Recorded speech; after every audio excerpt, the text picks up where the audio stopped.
Sur cette belle vidéo promotionnelle de la liste de Walid Regragui pour la prochaine CAN 2024. On démarre cette vidéo les gars, j'espère que vous allez bien. Ça fait un moment que j'en ai pas fait des vidéos, ça fait un mois. On revient en force pour cette vidéo spéciale de débrief de la liste des 27 joueurs convoqués par Walid Regragui hier matin qui participeront à la prochaine CAN en Côte d'Ivoire. Alors on l'appelle CAN 2023 mais elle va se dérouler en 2024 parce qu'il y a eu une phase de transition. Bref, on va analyser tout ça maintenant. Alors tout d'abord, je tiens à rappeler que c'est une CAN qui se déroulera en Côte d'Ivoire. Donc évidemment que la Côte d'Ivoire est favorite pour cette compétition et le Maroc se retrouve dans un groupe assez intéressant, j'ai envie de dire, parce qu'on se retrouve avec la Tanzanie, la République démocratique du Congo et la Zambie. Il n'y a que la Zambie qui me fait peur moi personnellement parce qu'on les a peut-être jamais rencontrés, donc ça pourrait être un adversaire piège, tandis que la Tanzanie et le Congo, c'est des adversaires avec qui on a joué pas mal de fois lors de dernières Coupe d'Afrique des Nations et qui nous ont causé pas mal d'ennuis, surtout le Congo en 2017 qui nous ont battu 1-0 et puis la Tanzanie qui nous avait éliminé du barrage des éliminatoires de la Coupe du Monde en 2014 sur un score assez humiliant. Donc on a de l'histoire, on a du vécu avec ces équipes nationales là et donc comme j'ai pu le dire, il n'y a que la Zambie qui m'inquiète moi personnellement. Ça pourrait être un adversaire abordable et très facile mais en même temps un adversaire assez imprévisible. Donc je tiens à rappeler la liste des nommés, la liste des convoqués pour la prochaine CAN en Côte d'Ivoire, en commençant par Mounir El Kajwi, Yassine Bounou, Mehdi Ben Abid. En défense, Achraf Hakimi, Mohamed Chibi, Abdelkbir Abkar, Romain Saïs ou Ghanem Saïs, Naïf Aguerd, Younes Abdelhamid, Shadi Riyad, Noussair Mazraoui, Yahya Atiatullah. Au milieu de terrain, Bilal Khannous, Azdin Ounahi, Oussama Al Azouzi, Soufiane Amrabat, Selim Amlah et Amir Richardson. On attaque Hakim Ziyech, Ismaël Saibari, Amin Adli, Ayoub El Kaabi, Youssef Nseri, Tariq Tissoudeli, Amin Harit, Abdelsamad Zelzouli et Soufiane Boufal. Alors oui, il y a des absents, oui, il y a des joueurs où on ne comprend pas pourquoi ils sont là. C'est pour ça que j'ai envie d'analyser cette liste de Walid Regragui. Alors il faut déjà se mettre à la place de Walid Regragui car il a un énorme casse-tête pour faire cette liste-là. J'ai l'impression que depuis la dernière Coupe du Monde, il y a de plus en plus de joueurs et de plus en plus de talents qui émergent et qui sortent de nulle part et qui impressionnent la sphère football et surtout Walid Regragui qui commence à se dire il y a de plus en plus de talents, j'aurai un travail beaucoup plus compliqué désormais. Donc déjà le retour de Mohamed Chibi, lui qui avait participé à la dernière CAN si je me trompe pas, c'est le 2021. À l'époque il y avait encore Vahid Alilozic. Il n'était pas vraiment titulaire mais c'était un bon joker et un bon remplacement pour Achraf Hakimi, lui qui avait déjà réalisé une très bonne Coupe d'Arabe avec le Maroc, qui avait pas mal de fois représenté le Maroc lors des CHAN. Donc joueur formé au Maroc, Botola maintenant qui joue aux Pyramides en Égypte. Je pense que c'est l'expérience et la forme du joueur qui a poussé Walid Regragui à le convoquer. Donc je pense bon remplacement pour Achraf Hakimi sur le côté droit. Et puis on a Abdelkbir Abkar, le défenseur central du Deportivo Alavés. Beaucoup de personnes se posaient la question, se disaient mais qu'est-ce qu'il fait dans cette liste ce joueur-là? Déjà c'est un jeune, Walid Regragui aime beaucoup la jeunesse et c'est un titulaire indiscutable avec Alaves. Alaves qui joue en Liga espagnole, une des meilleures ligues du monde, voire la première ou la deuxième ligue la plus compétitive du monde. Donc ce n'est pas un choix qui a été fait au hasard. Je pense que Walid Regragui a suivi les performances de Abkar depuis un moment, donc il mérite largement sa place dans ce groupe-là. Tout comme Shadi Riyad, lui aussi qui est défenseur central au Betis, titulaire indiscutable également, qui réalise de très bonnes performances et prestations avec le Real Betis. A rappelé que c'est un joueur qui a été formé à la Masia, donc c'est un Barcelonais qui a eu, je pense, quelques minutes en temps... Donc je pense qu'il a joué quelques minutes avec l'équipe A du Barça si je ne me trompe pas. Et le Barça avait aussi pour ambition de le garder et de bien le former. Donc c'est pour cette raison-là qu'ils ont décidé de le prêter afin qu'il gagne plus d'expérience et plus de minutes de jeu pour le récupérer plus tard. Moi personnellement je pense que ça sera la relève de Ranem Saiss, lui qui commence à prendre un peu de l'âge et qui forcément à un moment donné va se retirer de la scène comme ce qu'a fait Mehdi Benatia il y a quelques années. Du coup Shadi Riyad est pour moi le successeur logique de Ranem Saiss dans ce poste de défenseur central. Et puis aussi Younes Abdelhamid qui fait son retour, lui qui réalise de très bonnes prestations récemment avec Stade de Reims en Ligue 1. Donc logiquement il revient en équipe nationale, retour en forme pour Younes Abdelhamid. Et puis un autre nom qui a fait beaucoup de débats, c'est Oussama Azzouzi. Moi, je ne comprends pas pourquoi les gens débattront sur ce choix-là. C'est un joueur qui déjà a 20 ans et qui a une certaine maturité et un caractère pour son âge qui me surprend énormément. On l'a vu lors de la dernière CAN des U23 l'été dernier, comment il a pu contribuer au sacre du Maroc lors de cette édition-là. C'est un vrai soldat au milieu et pour moi la doublure logique de Sofiane Amrabat. Et puis un autre gars qui nous vient de la CAN U23, c'est Amir Richardson. Quel joueur lui aussi, un bijou. Il est jeune lui aussi, il apporte de la fraîcheur et c'est ce que aime Walid Regragui encore une fois. Sans oublier évidemment Saibari, sans aucune surprise, c'est pour moi le joueur marocain le plus en forme cette saison ou depuis le début de saison. Avec Bounou bien sûr qui réalise de très bonnes performances avec Al Hilal en Arabie Saoudite. Mais bon, on va pas comparer le championnat saoudien au championnat néerlandais ou au match de Ligue des Champions qu'a pu réaliser Saibari.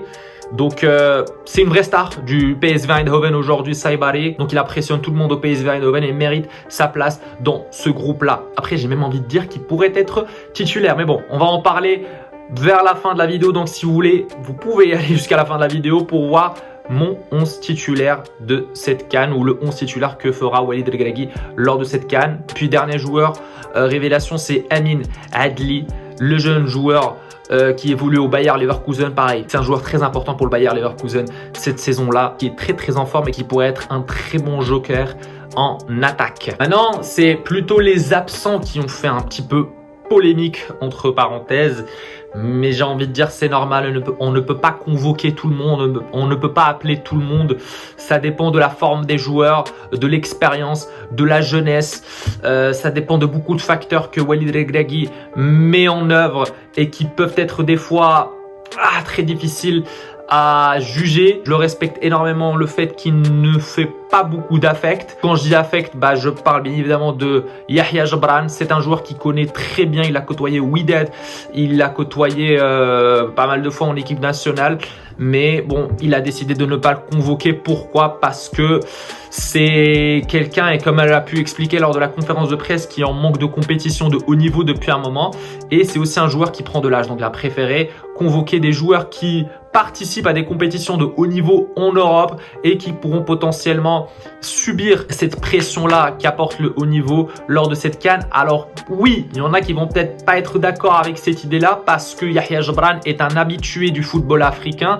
Il en a vécu des choses avec le Wydad, il en a vécu des choses avec la CHAN. Mais bon, je pense il n'a jamais fait une vraie CAN avec le Maroc, ou en tout cas il n'a jamais été titulaire indiscutable avec le Maroc lors d'une CAN.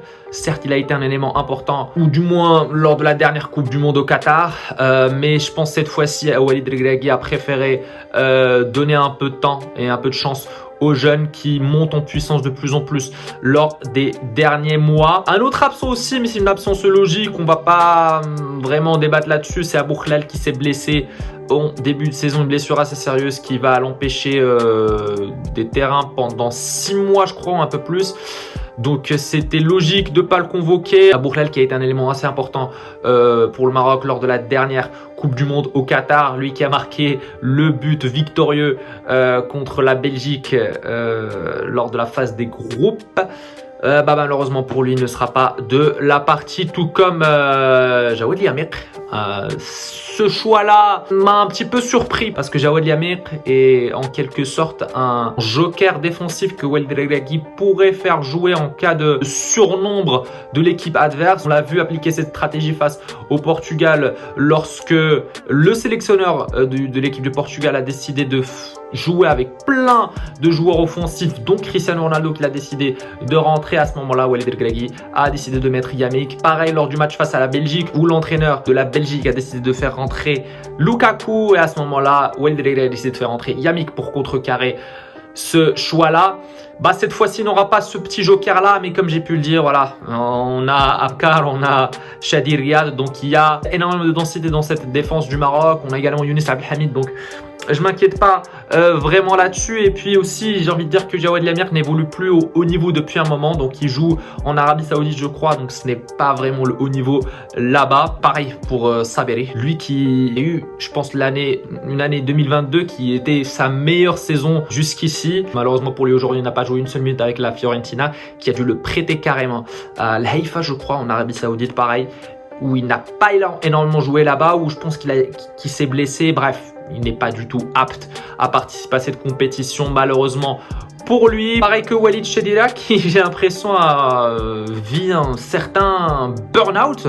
Il est passé du meilleur buteur de Bari, le meilleur buteur marocain dans tous les championnats européens, à quelqu'un qui ne marque plus, qui n'est plus en forme et qui ne joue plus trop. Lui qui de base devrait rejoindre Napoli. Je pense que le transfert ne s'est pas réalisé en fin de compte. Je n'ai pas vraiment suivi l'affaire, ou peut-être je l'ai oublié. Mais malheureusement pour Chedira, je crois qu'il a dû subir un énorme cyberharcèlement suite à ses performances un peu chaotiques lors de la dernière Coupe du Monde. Pareil que Hamdallah. Abdelrazak Hamdallah n'a pas été convoqué, et j'ai envie de dire. Et puis quoi encore? Parce que Hamdallah, pareil, il n'est pas en forme. Il n'évolue plus au haut niveau depuis des années maintenant, où j'ai même envie de dire que Hamdallah n'a jamais évolué au haut niveau. Et je pense que Walid Regragui a fait un petit coup de génie lors de la dernière Coupe du Monde, où il a décidé de le convoquer. Pourquoi? Parce qu'il y a eu une énorme pression médiatique, une énorme pression des supporters marocains depuis des années qui réclament le nom Hamdallah, puisque le Maroc militait, ou plutôt le Maroc peinait à trouver son numéro 9 qui serait capable de débloquer la situation pour son équipe à n'importe quel moment. Bon, aujourd'hui on l'a trouvé avec une série, Dieu merci, mais Hamdallah rentrait dans ces critères-là, et ça fait des années que le public marocain le réclame, ça fait des années qu'on veut Hamdallah. Walid Regragui a décidé de le convoquer aux Coupe du Monde. Qu'est-ce qui s'est passé? Les seules fois où il a eu l'occasion de rentrer sur le terrain et de nous montrer de quoi il est capable, c'était un énorme scandale. On a très vite compris que Hamdallah n'a pas le niveau pour jouer une Coupe du Monde, ou pour jouer dans le football du haut niveau, parce que on a très vite compris, comme j'ai pu le dire, que le football saoudien ou le football en Arabie Saoudite n'est pas aussi développé qu'on pense, parce qu'on va pas me parler des buts de Cristiano Ronaldo, 51 buts ou je sais pas quoi, ce qu'il a marqué cette année. Je suis désolé les gars, on n'a qu'à voir ce que fait Al Hilal, qui eux ont une équipe très complète. Ils sont en train d'exploser ce championnat saoudien. Pourquoi? Parce que ce n'est pas un championnat qui s'est développé le jour au lendemain. Ils ont acheté au total, ils ont recruté au total une vingtaine, trentaine de joueurs, de bons joueurs.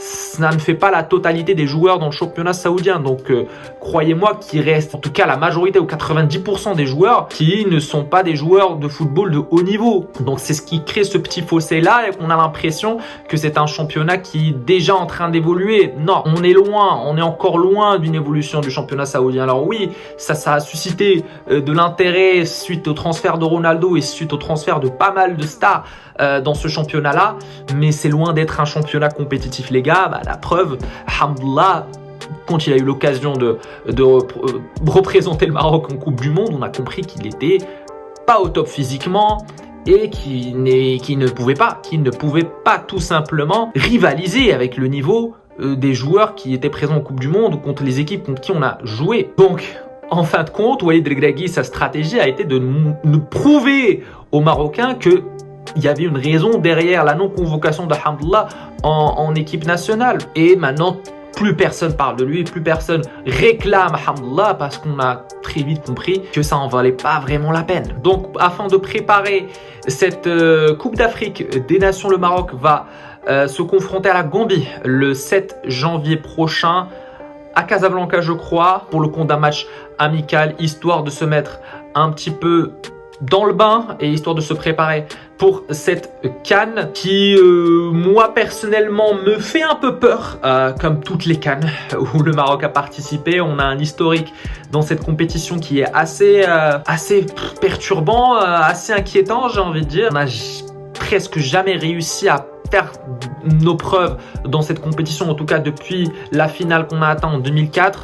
Ça fait des années qu'on peine à faire les performances qu'on a envie de faire. Moi personnellement, j'ai une appréhension assez haute des matchs qu'on aura, parce que les matchs de la CAN, historiquement, c'est des matchs plus complexes que des matchs qu'on peut avoir en Coupe du Monde, parce qu'en Coupe du Monde en soi, il n'y a pas cette exigence et cette pression qu'on peut avoir lors de la CAN et qu'on a maintenant lors de cette CAN là, suite à nos résultats en Coupe du Monde. On est demi-finaliste, donc forcément tout le monde veut voir le Maroc gagner cette CAN, à commencer par le peuple marocain. Donc c'est très intelligent de la part de Regragui de se dédouaner de cette pression là, de se dire on se met pas vraiment de la pression. Et je pense qu'il était revenu sur ses déclarations un peu euphoriques lors de la Coupe du Monde, où il disait qu'il fallait absolument gagner la CAN pour montrer qu'on est la meilleure équipe africaine. Maintenant, je pense qu'il est redescendu un peu sur terre et qu'il a adopté un discours plus humble.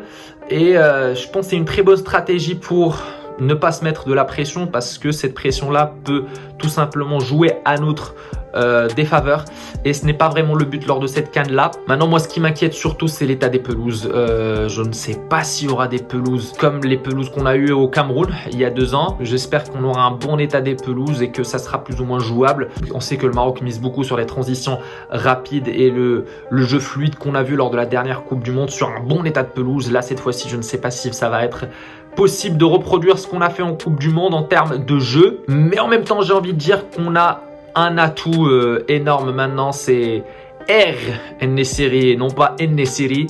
Pourquoi? Parce que c'est quelqu'un qui pourrait nous débloquer la situation à n'importe quel moment, et donc on pourra potentiellement s'appuyer sur lui en effectuant pas mal de centres et en jouant beaucoup sur les transversales et en se projetant énormément vers l'avant. On verra si ça portera ses fruits. Mais bon, moi personnellement, je m'inquiète énormément parce qu'on aura des équipes nationales lors de cette CAN là qui auront plus de motivation à nous taper, parce que justement maintenant on est les rois de l'Afrique, on est la première équipe africaine ou la première nation africaine à s'être qualifiée en demi-finale d'une Coupe du Monde. Donc en soi, tout le monde aura envie, aura plus de motivation à nous taper, à commencer par le Nigeria qui est une équipe qui me fait très peur, la Côte d'Ivoire, le pays hôte, l'Égypte, le Sénégal, le Cameroun, l'Algérie, la Tunisie, et sans compter également les petites équipes qui peuvent eux aussi être dangereuses. Je tiens à rappeler la Zambie. Moi, la Zambie, elle me fait peur. Voilà. Mais j'espère en tout cas que Walid Regragui va faire le taf et va nous livrer cette étoile qu'on a tellement voulu depuis des années, qui nous manque depuis des années. À rappeler que le Maroc n'a qu'une seule CAN qui a été remportée en 1976. Donc imaginez-vous, ça remonte énormément. Donc ça ferait du bien, et ça ferait du bien au peuple marocain de voir son équipe enfin remporter cette CAN qui nous fera tellement du bien, tout simplement. Donc la question que j'ai envie de vous poser, les gars, pensez-vous que le Maroc va enfin remporter cette CAN qu'on a tellement convoité, qu'on a tellement voulu depuis des années? Dites-moi tout en commentaire, j'aimerais bien avoir votre avis sur cette question-là. Pour le 11 titulaire, ou mon 11 titulaire, ou le 11 titulaire que Walid Regragui va potentiellement ou éventuellement aligner lors du premier match, à noter que Mazraoui et Boufal ne sont pas très en forme ou n'ont pas joué énormément de minutes lors des dernières rencontres, surtout Mazraoui qui s'est blessé et que, comme l'a pu le dire Walid Regragui, ne va certainement pas jouer le premier ou le deuxième match et va probablement jouer le troisième ou le huitième de finale si on se qualifie. Et puis Boufal, il revient à peine de blessure, donc il se prépare petit à petit, mais j'estime qu'il ne sera pas vraiment titulaire. C'est pour cette raison-là que j'ai envie de mettre dans ce 11 titulaire-là Yassine Bounou en tant que gardien, évidemment. Achraf Hakimi en tant que latéral droit. La paire défensive Agerd et Saïs, ça ne change pas. Yahya Atiatla à la place de Mazraoui. Au milieu de terrain, Soufiane Amrabat, Ounahi et Saibari. Saibari, je pense qu'il va être titulaire avec cette équipe du Maroc. Je ne vais pas mettre Amlah, je ne vais pas mettre El Khennous. Je pense que Saibari a le profil et a les capacités d'être titulaire avec cette équipe du Maroc maintenant, au vu des performances qu'il a réalisées lors des derniers mois. Il est monté en puissance d'une manière assez incroyable et assez exceptionnelle, donc il mérite sa place de titulaire. Ziyech, Nessere et Amin Harit. Pourquoi? Parce que, comme j'ai pu le dire, Boufal ne va certainement pas commencer la CAN en tant que titulaire.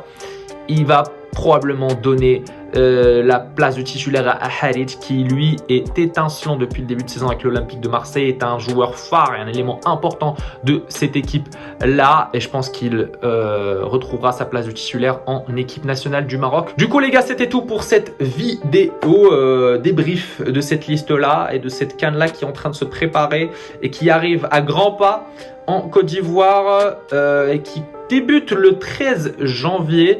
J'ai tellement hâte, tout le Maroc a hâte de voir son équipe performer lors de cette CAN-là. On espère pouvoir la remporter parce que c'est un rêve pour moi de voir mon pays remporter une CAN. Du coup les gars, c'était tout pour cette vidéo. J'espère qu'elle vous a plu. Si c'est le cas, n'hésitez pas à liker, à commenter, à partager avec vos amis.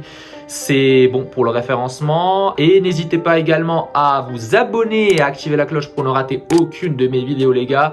Sur ce les gars, prenez soin de vous et on se retrouvera lors d'une prochaine vidéo. Ciao ciao.